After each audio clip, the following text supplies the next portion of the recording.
রংপুর গ্রুপের সার্বিক ব্যবস্থাপনায় কর্মকর্তা কর্মচারী ও শিক্ষার্থীদের নিয়ে আনান সিটি লিমিটেডের মাঠে আয়োজিত Anan city gold cup football tournament 2025-26-এর ফাইনাল খেলা অনুষ্ঠিত হয়েছে। যে কথাই আমি বলছিলাম একটি কিন্তু গোল। গত বৃহস্পতিবার 15 জানুয়ারি ফাইনালে স্পার্টান কিংসকে 1-0 গোলের ব্যবধানে হারিয়ে জয়লাভ করেছে আরসিএমসি ওয়ারিয়র্স। ফাইনাল খেলা ও পুরস্কার বিতরণী অনুষ্ঠানে প্রধান অতিথি হিসেবে উপস্থিত ছিলেন রংপুর গ্রুপের মাননীয় চেয়ারম্যান নীলু আহসান।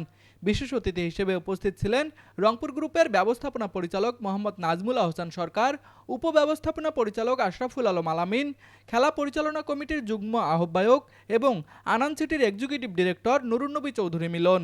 এ সময় আরও উপস্থিত ছিলেন রংপুর গ্রুপের নির্বাহী পর্ষদের পরিচালকবৃন্দ, আমন্ত্রিত অতিথিবৃন্দ এবং কর্মকর্তা ও কর্মচারীবৃন্দ। টুর্নামেন্টটি পরিচালনায় গুরুত্বপূর্ণ ভূমিকা রাখেন রংপুর গ্রুপের পরিচালক ও Anan city gold cup football tournament 2025-26-এর আহ্বায়ক ডাক্তার আদনান বিন আক্তার।